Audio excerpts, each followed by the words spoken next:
Bienvenidos a 3X. Somos 3 personas apasionadas por el mundo de las empresas, cada uno con más de 20 años de experiencia asesorando y dirigiendo pequeñas y medianas empresas.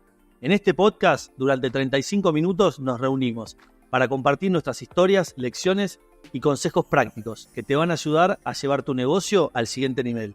Soy Nicolás y junto a Lucas y Fede exploraremos los desafíos y oportunidades que enfrentan los dueños de empresa hoy en día. ¿Pero por qué 3X?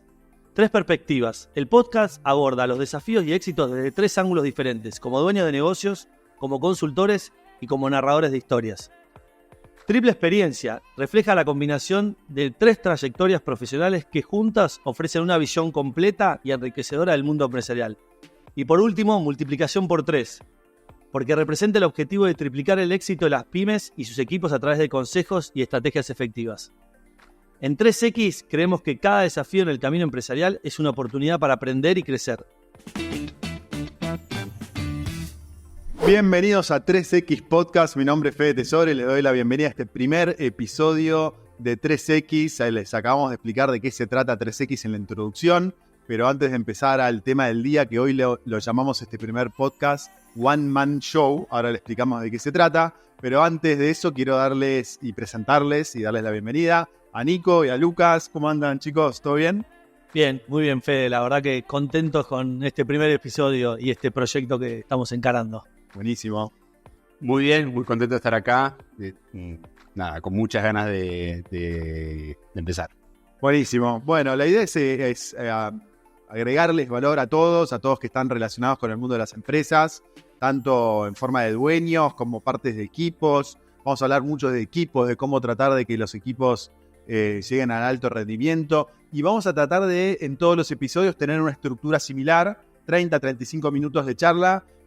Vamos a empezar con un caso concreto. No queremos detenernos tantos en temas más académicos o más teóricos. Nico y Lucas hicieron un curso académico que está muy bueno, que le vamos a dejar el link en la descripción para que lo puedan ver a aquellos que les interesa. Acá vamos a ir a temas como más concretos, ¿no? Y entonces vamos a describir un caso concreto, luego vamos a debatirlo un poco acerca de cómo lo abordaríamos y al final vamos a tratar de dejarles algunas conclusiones, algunas herramientas para que se puedan llevar a sus casas. ¿Les parece bien, Nico y Lucas? Sí, perfecto. Esa es la idea, de aportar y agregar valor. Buenísimo. Y ustedes, a medida de los cientos de miles de personas que van a estar escuchando el podcast, si tienen casos o ejemplos o cosas concretas que les gustaría que hablemos, mándenlas, que vamos a estar contentos de abordarlas. ¿Les parece? Bueno, vamos a estar tanto en YouTube como en Spotify. Por ahora vamos a estar en las redes sociales mías y en las de la consultora, ¿no? La de Vicente Fernández Lobo, exactamente. Y si esto tiene mucho éxito, crearemos una red social con el nombre de 3X, ¿no? Pero totalmente, vamos de a poco. O una cuenta en una red social. Exacto, ¿no? Una red social ya hay una que se llama X, por ahí 3X. Sí. Sería un poco redundante. Es cierto. Bueno, vamos al caso concreto del día de hoy. No sé si Nico o Lucas lo quieren introducir. ¿Por qué le dijimos One Man Show? Que me parece que es una historia que yo por lo menos me identifico, pero vamos a Bien, sí, está bien que te identifiques, porque tiene algunos puntos de contacto. Bueno, arranco yo y Nico, si querés sumar algo. Bueno, One Man Show, esta es una empresa que gira, como su nombre lo indica, alrededor de un socio fundador muy, muy fuerte, con una impronta muy fuerte, con características de personalidad y de experiencia y de perfil y de trayectoria que lo recortan de una manera muy especial y que eso tiene muchísimas fortalezas. Es un tipo que es referente en lo que hace, trabaja muy muy bien, toma decisiones muy rápido, etc. Y nos contacta y comenzamos primero con un trabajo individual cuando él se empieza a hacer la pregunta de cómo puedo hacer para crecer, para escalar, para desarrollar a mi equipo. Con toda honestidad, primero pensaba en términos de cómo puedo hacer para apoyarme en mi equipo y que mi equipo me saque temas de encima, ¿no? Claro. Ese era como el punto de contacto, así empezamos. Sí, y para agregar, hablando ya del primer punto, del aspecto clave, el tema de la confianza, ¿no? Que de hecho, cuando uno tiene su propia empresa, el hecho de empezar a delegar para poder empezar a escalar su negocio es el primer punto, me parece central, Fede, en este primer capítulo, de lo que le pasa al dueño generalmente cuando cuando tiene esa impronta, ¿no? Pero ¿cuál es el desafío o el problema principal que notan en esta persona, en este perfil de emprendedor, cuando los viene a contactar? ¿El hecho de que están como sobrepasados de actividades ellos mismos y no tienen un equipo que les responde? ¿O digamos, o desafíos de crecimiento? ¿Por dónde viene, digamos, la piedra en el zapato de este perfil de One Man Show? En este caso viene por el crecimiento, justamente como vos decías, porque a partir de esa empresa de un socio fundador o de uno solo, el hecho de empezar a crecer significa empezar a delegar, porque obviamente uno no puede hacer todo.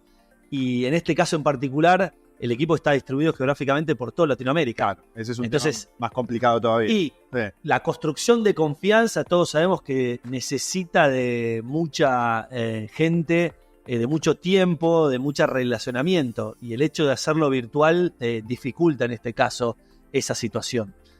Y por otro lado, el aprendizaje de otras experiencias que ya tuvo, ¿no? Por en general estos perfiles tienen mucho que ver con el emprendedorismo y han tenido otros proyectos y que por ahí no han ido tan bien. Entonces, bueno, no solamente es la confianza en el equipo, sino la confianza en uno mismo de hasta dónde seguir creciendo para no cometer los mismos errores de antes. Ok.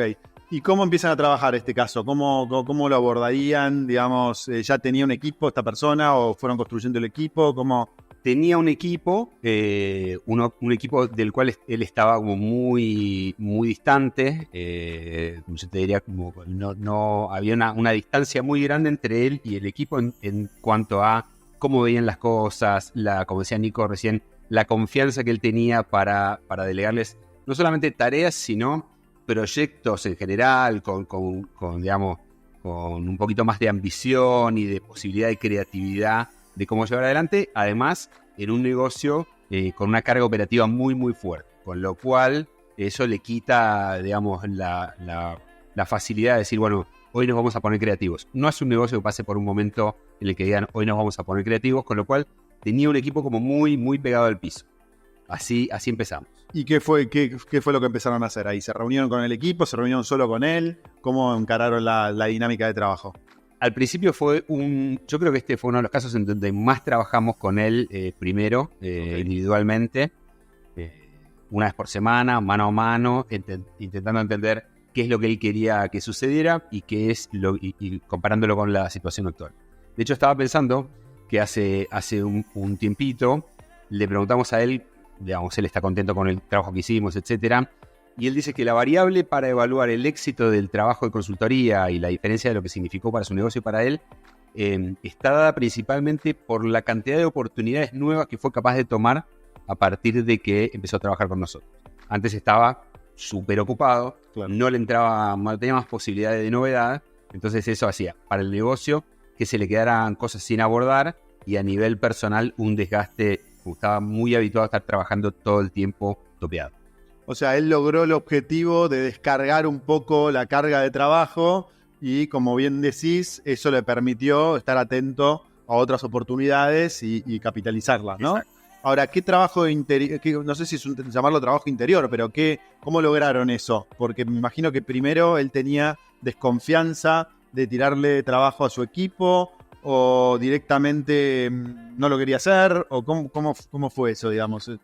Yo creo que hay un trabajo personal en esas instancias que comentaba Lucas al principio de poder trabajar en un coaching más individual, pero a la hora de empezar a sumar el equipo es trabajar un poquito en ese círculo, digamos, de virtuoso entre confianza y delegación. Entonces, la idea de que hay un consultor externo nos permite a nosotros preguntar cosas básicas u obvias que por ahí el equipo no se anima a preguntar, ¿no? Porque son parte de. Claro. Entonces, cuando uno desde afuera, porque no tiene por qué conocer el negocio, empieza a hacer preguntas que parecen obvias para la persona que está adentro, termina generando diferentes conversaciones a las de yo digo lo que se hace y el otro opera. Me parece que ahí hay un gran aporte siempre del consultor externo, que es poder preguntar desde un lugar de completa inocencia. Eso me parece que abre otro tipo de conversaciones. Y por otro lado, algo mucho más práctico y operativo, el hecho de poder seguir semana a semana y poder reunirse con su equipo nos permite a nosotros, o a él, mejor dicho, que confíe en que nosotros vamos a ser un poco los custodios de que lo que él está delegando se está haciendo y se está ejecutando semanalmente.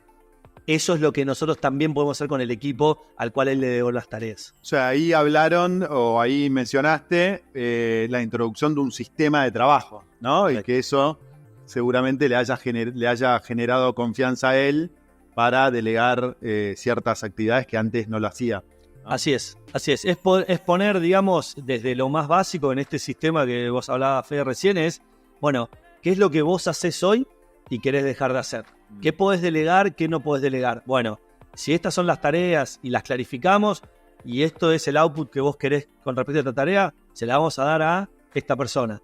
Nosotros ayudamos a seguirlo y una vez que esa persona pudo generar el output de acuerdo a lo que el dueño está esperando, ahí ya se genera como el primer escalón de la confianza. Bueno, a partir de ahí se van a seguramente abrir más posibilidades. Pero de vuelta, ese proceso necesita estar acompañado en este caso por nosotros, que es una persona externa que puede hacer preguntas, que puede ayudar a guiar tanto al dueño en cómo bajar esas tareas y a la persona que las recibe en cómo las tiene que ejecutar o qué es lo que tiene que preguntar. Bueno, eso es lo que tratamos de hacer nosotros con este sistema.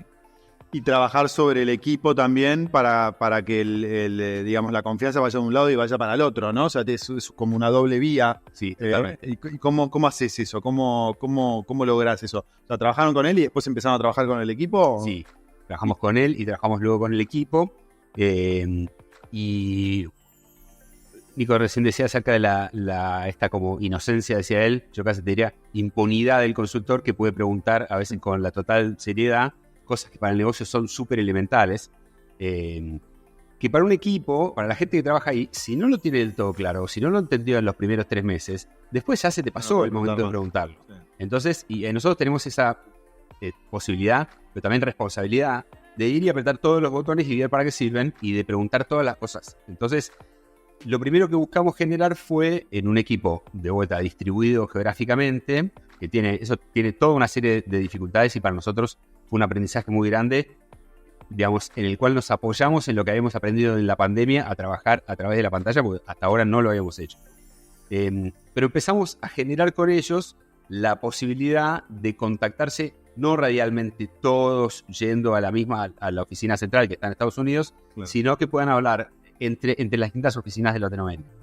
Esta persona sabe hacer muy bien esto, bueno, a partir de ahora él es el referente en tal tema, cualquier cosa le preguntan a él. Y eso tiene como distintas implicancias. Una que es una cosa muy práctica, concreta, que tiene que ver con la cantidad de horas al teléfono que se pasaba la gente de la oficina central atendiendo todas las consultas. Entonces ahora estamos distribuyendo como el conocimiento. Y por otro lado también la posibilidad de quien es como reconocido como el experto en determinado tema. Hay un tema que tiene que ver con autoestima, con entender el impacto que mi conocimiento y mi experiencia tiene en el trabajo de los demás y en la posibilidad de aprendizaje de los demás, etcétera, que empieza a alimentar esta sensación de confianza. Muy bien. ¿Cómo manejaron el tema? Lo mencionaste, pero hagamos un doble clic, el tema del equipo geográficamente disperso, ¿no? Como algunos dicen, bueno, nos juntamos todos los días a las 9:30 de la mañana y planeamos el día y empezamos todos juntos. Inclusive he escuchado sistemas que te van filmando cada uno en su casa y es como que crean una sensación como que están todos en una misma sala, Mirá, ¿no? Sí, lo vi eso, Que no, tiene un nombre, no me acuerdo, pero es como que te están filmando todo el tiempo y vos estás trabajando como en comunidad casi. ¿Cómo manejaron ese desafío, digamos? Bueno, mira, la verdad que no fue fácil y no fue de la noche a la mañana, sino que fue bastante trabajo. Pero el error. De vuelta, sí, además es un negocio con una carga operativa muy, muy grande. Okay. Y entonces empezaban las conversaciones y nosotros observábamos qué es lo que pasaba y era, ¿me mandaste tal cosa? Sí. ¿Tenés el papel firmado? Sí. Entonces era como una especie de gran pase de papeles. Claro. Y empezamos a notar que hay una cosa que se da en los equipos que trabajan físicamente en el mismo lugar, que es la pequeña pausa, el comentario acerca del partido de anoche, el fin de semana, qué frío que hace, me vine mal abrigado. Esas pequeños comentarios que nosotros los ponemos abajo de la categoría Somos Humanos, ahí empezamos a ver el valor que tienen y la importancia que tienen y el impacto que tienen cuando no está eso. Claro. Entonces, cada uno en su lugar y nos vemos 40 minutos para, digamos, sacar los temas operativos, era muy plana la conversación. Entonces tuvimos que empezar a trabajar en eso. incluso a veces usando el humor, digamos, empezar a aflojar, a contar cosas acerca de nosotros, empezar a aflojar un poquito eso, sobre todo a tener en cuenta que eso era una carencia que el equipo tenía y compartiéndolo con ellos. Ese fue un primer paso. Y luego el otro que fue muy importante empezar a hacer fue, a nivel de herramientas, empezar a establecer instancias de comunicación asincrónica. Es decir, hay momentos en que sucede algo inesperado o urgente que va a hacer que yo levante el teléfono, te mande un audio de WhatsApp y te lo avise ya. Pero después hay cosas que yo hago de mi trabajo que te impactan en tu parte del proceso que tenían como no tenían sistematizado cómo dejarlo reflejado en algún lugar y que entonces no tengamos que estar mandándonos mail y mail. Tenía como mucha carga de comunicación permanente de baja calidad o de bajo impacto. Entonces minimizamos eso, estamos todavía al día de hoy seguimos discriminando eso. Y ahí hay un punto central, Fede, que me parece que es importante que las organizaciones de este tamaño tienen que entender, que es siempre la persona va a buscar el camino más fácil. El camino más fácil va a ser levantar el teléfono. Y en tu productividad, eso por ahí no impacta. Sí, vamos a mandar un WhatsApp hoy, ¿no? Exactamente, sí. Pero en la persona que tiene que frenar, recibir ese mensaje, buscar el documento y enviártelo, afecta muchísimo la productividad. Entonces, me parece que las organizaciones en general, ágiles, pequeñas, que dicen, pero ¿para qué voy a hacer un manual de procedimientos? Porque hay un camino intermedio y eso es lo que generalmente les proponemos, que tiene que ver con algo mucho más informal, si se quiere, pero que tenga una cierta estructura, que va a seguir moviéndose, porque los procesos a medida que la empresa crece no están fijos en piedra, por ahí como industrias que tienen 100 años de recorrido. Pero me parece que es importante y cuesta mucho, les cuesta a esta compañía y a varias que conocemos, pero eso para mí es clave, que entiendan que un mínimo proceso impacta positivamente en la productividad de todos. O sea, tendrías que ponerte de acuerdo sobre cómo comunicarse para cada categoría, ¿no? Porque si no, todo termina siendo un WhatsApp. Yo extraño mucho la época donde todo era de mail, porque el mail me parece que es más asincrónico que el WhatsApp. El WhatsApp es como que está subyacente la necesidad de contestar ya, ¿no? El tema es que con la ansiedad de hoy vos decís, yo recibo los mails y por ahí los contesto, viste, como la gente dice, como que te mandan un WhatsApp, sí, te mandé un mail. Exactamente. ¿Leíste el mail? Sí. O tus hijos, viste que hoy en día te llaman y te cortan, te mandé un mensaje, pero decímelo ahora. No, como que tenés que ir a ver el teléfono. Sí. Me parece que ahí hay un tema. Pero por ahí en estos manual de procesos podés ponerte de acuerdo, decir, bueno, el WhatsApp se usa para emergencia. Para cosas que se pueden contestar dentro de 24 horas, el mail. No sé, empezar como a estructurar los canales de comunicación, me parece, ¿no? Sí, totalmente. Y eso es algo que con este equipo, pero en general hacemos bastante, que tiene que ver con empezar a discriminar como distintos modos de conversar. Entonces, nosotros, por ejemplo, en nuestra dinámica habitual, tenemos una instancia de chequeo de todos los temas operativos, que se llama reunión de ejecución, que en donde revisamos a qué nos comprometimos la semana pasada y repasamos. ¿Es semanal esa o...? Sí, esa es semanal. Ok. Y sacamos todos los temas bien ejecutivos. Y después tenemos separado de eso, en otro momento de la semana, un momento de una reunión de ideación, donde dejamos el espacio abierto, que sabemos si hay un tema que sea una oportunidad, una reflexión, algo para el futuro, etcétera, que le tenés dando vueltas. Bueno, hay un momento de la semana en donde no vas a estar rindiendo cuentas sobre lo que hiciste o lo que no hiciste, pero sí es como una especie de brainstorming abierto.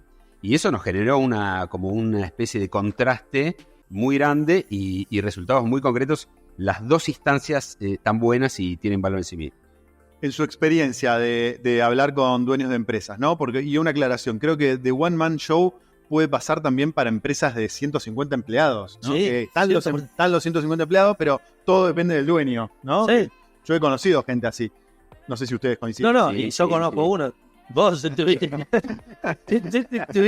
montón de empleados también y sos de One Man Show. Entonces que hay un montón de pymes que son esto. Claro. No tiene que ver con la cantidad de empleados, eso, sino el hecho de estar solo. La personalidad del dueño, del emprendedor, me parece también. Totalmente. Y ahí les quería preguntar, en base a esa experiencia, ¿ustedes creen que todas estas empresas de One Man Show tienen procesos armados de comunicación, de reportes, de esta reunión de ejecución? ¿O en general no? Digamos, o sea, ¿cuál es la...? En general no. Para mí no. La verdad es que tienen como movimientos espasmódicos, ¿viste? Okay. Uy, vamos a hacer, o contraté un consultor, o leí este libro, o vi este curso en Udemy, y bueno, qué bueno, lo vamos a implementar, y por ahí 2 meses, 3 meses, y se empieza, el día a día te termina comiendo, Claro. y queda totalmente en el olvido. Y ahí me parece que es la clave que tiene que ver con los hábitos, ¿no? Los hábitos de salud, de salir a correr, de ir al gimnasio, de comer bien. Bueno, hay todo un proceso para que algo se instale. Y el primero es que el número 1 crea en eso, y que después, todo a partir de su equipo de liderazgo, se empieza a crear una cultura ejecutiva de las cosas se tienen que hacer y hay que hacerlas, etcétera, independientemente de que a veces uno no termine de entender al principio qué valor está agregando. No, y después me parece que al dueño, que a mí me pasó personalmente, es que el dueño de la empresa o el emprendedor cree que su negocio es único, ¿no? Y que su problema es único y que solo le pasa a él. Yo me acuerdo cuando empecé a trabajar con ustedes, creo que en el 2018, 2017, yo le decía, no, este negocio tiene una parte creativa que es muy difícil de estandarizar, entre comillas. Y me parece que eso le pasa a todos los emprendedores, ¿no? El que tiene la farmacéutica, el que tiene, no sé, partes de autos, piensan que su negocio y su problema es único. Y no sé qué opinan ustedes, pero creo que eso en general no pasa. Los problemas son como bastante, o los desafíos son bastante repetitivos, ¿no? ¿Cómo lo ven? Bueno, sí, nosotros también uno podrá decir, bueno, cuánto tendrá que ver en el punto de vista propio, pero nosotros hay cosas que vemos repetidas en muchísimas pymes. Por ahí posiblemente vas a identificar tal cosa y nuevamente volvés a comprobar que en esta empresa también hay una carencia o una falta de experiencia con respecto a determinado tema.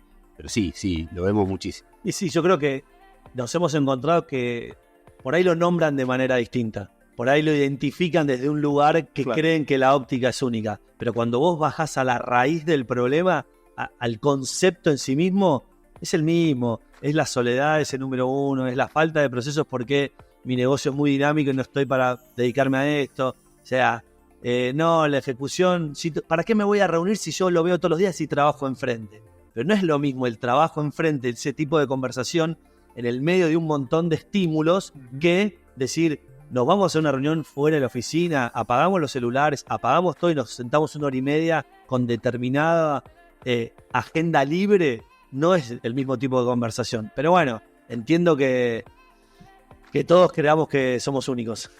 ¿A dónde les parece que es el punto que esta persona de One Man Show sería el escenario ideal a dónde llegar? Es decir, ¿dónde les parece que ustedes dicen, bueno, empezó esta persona siendo el que decide todo, hace todo, ¿a dónde se tendría que ocupar este emprendedor? Porque creo que Lucas lo decía, es como el alma del negocio, ¿no? Esta persona conoce el negocio, tiene los contactos, es como hace la venta, se cierra la parte financiera. No. Porque creo que es saludable para el negocio que esté. Sin duda, sí. Pero ¿qué tendría que cambiar? O sea, ¿desde qué lado tendría que estar, digamos, ¿no? Versus lo que estaba inicialmente? ¿Cuál sería el escenario a llegar, en opinión de ustedes? Bueno, me parece que hay, de hecho, lo estamos nombrando en esos términos con él, todo el tiempo trabajamos en términos de como una puesta en valor del tiempo de él. Okay. Es decir, una cosa que reflexionamos junto con él fue que hasta el día de hoy, él es el que mejor hace cada una, o que podría hacer, cada una de las instancias de su negocio. Pero hay un montón en donde ya no agrega ningún valor que lo esté haciendo. Entonces, liberarle su tiempo, pero también su espacio mental, su claridad, su tranquilidad y su bajada de ritmo, como para poder empezar a atar cabos que por ahí están dando vueltas y que él no se daba el tiempo ni el espacio como para poder abordarlos. Concretamente tiene que ver en términos, digamos, de estructura, tener un equipo de liderazgo sólido en el cual de las 10 cuestiones que tienen que ver con ese negocio específicamente, y él es el mejor en las 10, bueno, por lo menos en las que realmente podría aportar el mayor valor a la organización, se las quede él y el resto las haga su equipo. Eso es el escenario ideal, ya sea en el área operativa, en el área administrativa, en el área financiera, de marketing, comercial, etc. Él tiene que elegir, o nosotros tratamos de ayudarlo a entender en qué lugar aporta más valor a la organización, y el resto al equipo. Ese sería el escenario ideal, porque de ahí va a crecer la compañía. Claro. agrego a eso que decían los chicos que un emprendedor que maneja su empresa de acuerdo al one man show termina siendo un esclavo. Dos cosas. Primero, termina siendo un esclavo. Yo conozco amigos que no pueden tomarse vacaciones, son líderes de pequeñas empresitas y no pueden tomarse vacaciones, o las vacaciones que se toman son con el celular, la mitad del tiempo resolviendo incendios, digamos. Sí. Entonces eso te quita calidad de vida, te quita años de vida, no te permite disfrutar muchas cosas que... Eso por un lado. Pero desde el punto de vista del valor de la empresa, no sé, todo emprendedor por ahí sueña con el día de mañana vender su empresa. Y una empresa que depende de una sola persona no tiene valor. Entonces, desde el punto de vista monetario tampoco, es como que es una pérdida de valor importante para el emprendedor que su empresa dependa de él. Lo ideal sería que sea una organización que las responsabilidades y las habilidades estén, digamos, distribuidas para las diferentes personas. Creo que es clave lo que decís con respecto a One Man Show, y me parece que por eso lo elegimos como título del primer episodio, porque después hay otras organizaciones donde ya hay otro socio o 3 socios, donde de alguna manera hay esa discusión. El otro día lo teníamos con un cliente que, digamos, su reclamo al resto de los socios es: no estamos creando empresa, estamos creando algo para nosotros. Total. Y el día que nosotros no estemos, pero en este caso, cuando es de One Man Show, ¿quién le dice al dueño: mirá, pero pará, es mío, es lo único que tengo, si yo no hago esto, ¿qué voy a hacer? Podés hacer un montón de cosas. Pero bueno, es importante poder ayudarlo a entender esto, de que hay que crear empresa y que esa empresa tiene que funcionar sin que uno esté presente en cada una de las instancias. Porque seguramente hoy no lo puede ver, pero en el futuro, si crea ese equipo, crea empresa y puede delegar, seguramente una persona que tiene la capacidad de crear una empresa, y digamos, que es un montón, bueno, seguramente van a surgir un montón de cosas más o la va a hacer crecer 3X. Hablamos de la confianza, pero ¿qué participación tiene en esta ecuación otra emoción muy fuerte que es el miedo? ¿Lo vieron en algún momento el miedo o no? ¿O no? Intensamente 2. No, el miedo el miedo de que... porque yo creo que el miedo a veces paraliza, ¿no? Es como que... Sí. No, bueno, sí, porque el one man show, el emprendedor está acostumbrado a hacer durante muchos años algo de una determinada forma. Y dice, bueno, a partir de ahora vamos a tratar de hacerlo de la forma, lo venía haciendo de la forma X, vamos haciendo de la forma W o Z. Y eso puede generar miedo. Bueno, y si sale mal, ¿es un tema que ha surgido en las conversaciones o no? Sí, muchísimo. Y me parece que esto lo hablábamos alguna vez fuera de micrófono, que tiene que ver con que a veces ese miedo y esa parálisis, cuando uno observa a un emprendedor, a veces la parálisis no es detenimiento total, no es que el tipo dejó de trabajar hacia la casa, sino que dejó de cambiar. Entonces lo ves a veces en una gran actividad, pero internamente se siente como una cosa detenida y repetitiva y como cíclica. Okay. Entonces sí, muchas veces nos encontramos con un miedo que a veces no es un miedo pánico ni un miedo tremendo, sino simplemente el temor que produce. Por ejemplo, cuando nosotros caminamos en la oscuridad total en un lugar que no estuviste nunca, vas al tanteo y vas queriendo no golpear. Entonces, un poco el trabajo nuestro consiste en ayudarlo a que imagine, que viene de imagen, hacerse imagen, ¿no? Que pueda visualizar cuáles son los próximos pasos, cuál es el mediano plazo deseado, cómo se imagina este mismo persona de tu equipo que hoy, digamos, está en el nivel tal de desarrollo, cómo te lo imaginás cuando sea un gerente que esté a la altura de tal. Entonces, empezar a poner esas imágenes ayuda a poner como especies de hitos que después al cerebro, una vez que tenés el punto A y el punto B, es más fácil trazar como los micro pasitos que hay en el medio. Entonces, a veces no es un miedo tremendo, pero sí es como una especie de normal temor a lo desconocido. Y me gustaría asociar a eso también que decís, Fede, por ahí eso también genera la falta de ver el progreso, que por ahí es pequeño, son pequeños pasos, pero que no puede terminar de ver.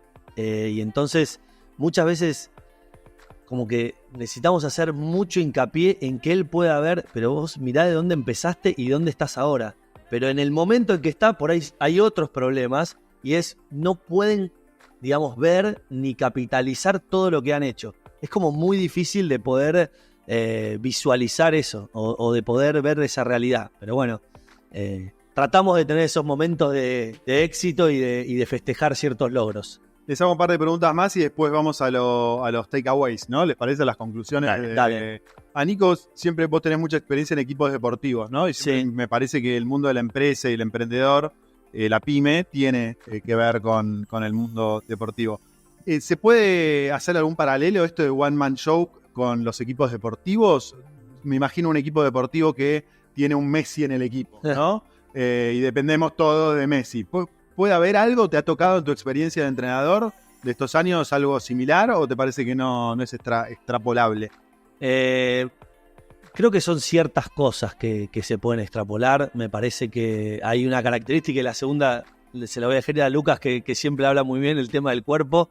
Pero en el caso del equipo es una competencia, ganar, perder, fin de semana, el score es muy claro. Digamos, tiene una... Ni siquiera el negocio... Resultado rápido, exactamente, ¿no? Ni siquiera el negocio más dinámico del mundo creo que se iguala a un campeonato de fútbol, 38 fechas, ganar, perder, salir campeón. Sí. Pero sí hay cuestiones que se pueden ir extrapolando que tienen que ver más que nada con las personas, con los liderazgos, la confianza, con el equipo, cómo trabajar juntos. Pero como organización entera, la verdad que no creo que se pueda extrapolar el 100%. Vamos a las conclusiones, ¿les parece? Que ya estamos acercándonos o casi pasando los 30 minutos. Bien. Tenemos algunas cosas anotadas, no sé si quieren ir. Dale, Lucas.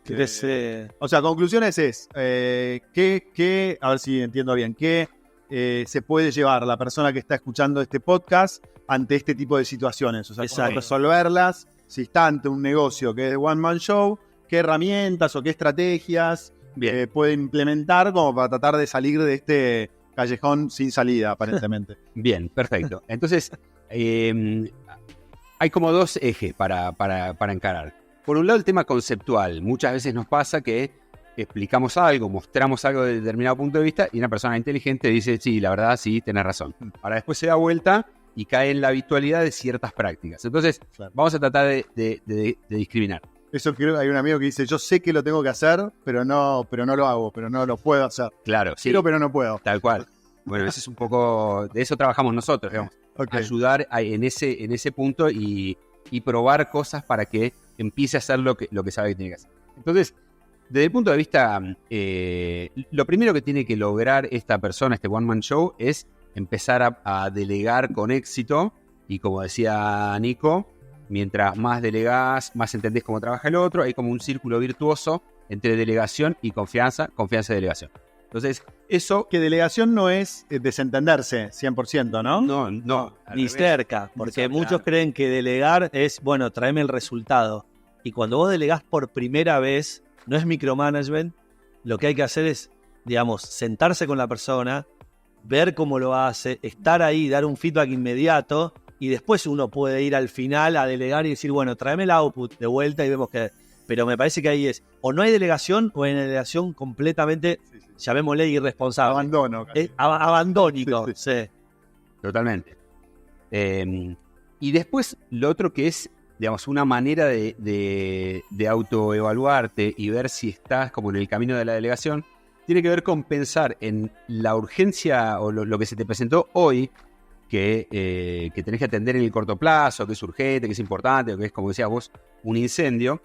Y tratar de entender de ahí, tratar de extraer de eso situaciones de potencial aprendizaje, de manera que sirva a resolverlo hoy para evitar el incendio, pero también que sirva como experiencia formativa para una persona de tu equipo. Entonces, la pregunta para hacerte es, ¿estoy atendiendo el mediano plazo también? Digamos, esto que sucedió ahora córranse, estaba teniendo determinada reunión, pero córranse porque me sonó el teléfono con esto y tengo que atender eso. Bueno, fíjate cómo haces para que eso alimente tu día de hoy, tu presente, pero también tu mediano plazo. Y hay muchísimas maneras. Pero como dice Nico, aunque sea una, es tener una persona al lado y decirle, che, mirá esta emergencia, fíjate cómo la estoy resolviendo. Que sea eso solo, ya empieza a generar... Que la próxima vez él lo pueda resolver. Exactamente. Solo, digamos. Exactamente. Es básicamente plantear el problema y lo que querés lograr. Y en el medio es, bueno, ¿cómo lo ves? ¿Cómo lo analizás? ¿Qué harías? ¿Qué no harías? ¿Qué te imaginás? Etcétera, etcétera. Todo ese proceso en el cual te lo cuentan, bueno, en definitiva, estás ayudando a crear un criterio en la persona para sentirte con más confianza a la hora de delegar. Buenísimo. Y el otro takeaway, un poco lo hablamos hoy, justo es más particular, pero por ahí con la pandemia ha pasado, el tema de la dispersión geográfica, ¿no? O equipos, o la virtualidad, etcétera. Es cada vez más común. Exactamente. Entonces, el tema de, nosotros hablamos de generar instancias de reuniones con agendas específicas, office hours, que podemos charlar otro día, días sin reuniones, ¿sí? Donde no es que un poquito cada uno, un día realmente de deep work, donde vos digas, nadie me va a interrumpir excepto un incendio. Y también hablamos un poco de enfatizar la comunicación asíncrona. O sea, es clave para mejorar la productividad, sobre todo que uno entiende que, lo tengo que llamar WhatsApp, Meet o lo que sea, poder entender un mínimo proceso y una comunicación asíncrona para que la persona lo haga o lo trabaje cuando ella disponga y no cuando las cosas te entran en la bandeja de... ¿Qué eso qué puede ser? ¿Cómo es? ¿Un mail o cómo es eso, la comunicación? Asíncrona. Y básicamente puede ser la más simple para este tipo de relaciones, puede ser un Google Drive, digamos, donde estaciono los documentos y donde yo proactivamente puedo ir en el momento que yo quiero a trabajar sobre lo que necesito trabajar. Pero no es que necesito tu información constante y sonante para poder accionar o poder avanzar en mis objetivos. Y un poco lo que vos decías también, Fede, me parece importante, consensuar las prácticas. Hemos visto y hemos ayudado a realizar como pirámides de comunicación. Dependiendo cuál es el tema, bueno, es teléfono, obviamente se está incendiando, llamame por teléfono, mandas un mail porque si justo no lo veo. Cuando es WhatsApp, cuando es un mail, cuando es un Slack, o la cantidad de hoy que hay de comunicaciones. Me parece que esas dos cuestiones son muy importantes. Buenísimo. ¿Algo más para cerrar? Solamente enfatizar algo que decía Nico, decía cómo lo ves, cómo lo analizás, etcétera. El acto de hacer preguntas es una práctica central del liderazgo y muchas veces sentimos que ganamos tiempo si yo te digo, mira, tenés que hacer esto, en lugar de preguntarte, bueno, vos cómo lo harías. Y todo lo contrario, cada pregunta que vos le haces, si es una pregunta oportuna, sobre un tema relevante, hay que pensar como si fuera que le estás metiendo una ficha a la persona para que le dé toda una vuelta su maquinaria de pensamiento, imaginación, el desarrollo de criterio, etc. Así que eso es clave. Cierro con un caso concreto que me pasó a mí en Inversor Global, para que no quiero ser autorreferencial, ¿no? Pero me creo que sirve como ejemplo. Yo empecé a trabajar con Lucas y con Nico en el 2018, creo. Inversor Global en ese momento era un one-man show. Creo que teníamos como 40 y pico de empleados, pero muchas cosas dependían de mí, ¿no? Entonces mi objetivo fue, bueno, ¿cómo hago para tratar de armar un pequeño equipo de management que me permita salir del día a día? Y primero empecé a hacer coaching con Lucas personal, después empezamos a hacer con el equipo, que también se sumó Nico, y en el 2020, antes de empezar la pandemia, logramos ese objetivo, ¿no? Como que yo me fui del día a día de la empresa y pusimos un equipo de management trabajando, que funcionó bárbaro 2020, 2021, 2022. Le diría que ahí cometí un poco un error, que me fui demasiado, tal vez en algún momento, y en el 2023, hace un año y medio, volví nuevamente, ¿no? Y ahora estoy como en un proceso de rearmar nuevamente el equipo de management para volver a tener más independencia. Igual, creo que esto es un proceso dinámico, ¿no? Que los negocios van cambiando, las dinámicas van cambiando, las personas van cambiando, ¿no? Que son adecuadas para un momento del negocio y pues no. Pero me parece que es un objetivo que todo emprendedor tendría que tener, por lo que hablábamos al principio, ¿no? Que una empresa que depende de una sola persona no tiene ningún valor, y la calidad de vida. Yo, cuando pude estar fuera del negocio, pude hacer muchas otras cosas que cuando estaba dentro del negocio era imposible, estudiar de nuevo, etcétera, etcétera, etcétera. Y creo que eso es muy difícil hacerlo solo. Si uno lo puede hacer con un consultor que lo ayuda y lo mira de afuera, como el DT del equipo, me parece que es mucho más, es un proceso difícil, pero mucho menos difícil. Pero bueno, gracias Nico y gracias Lucas. Este fue el primer episodio. Bienvenidos todos los comentarios, pásennoslo y muy pronto vamos con el segundo, si les parece bien. Dale, sí, encantados. Gracias a todos y nos vemos pronto. Chao.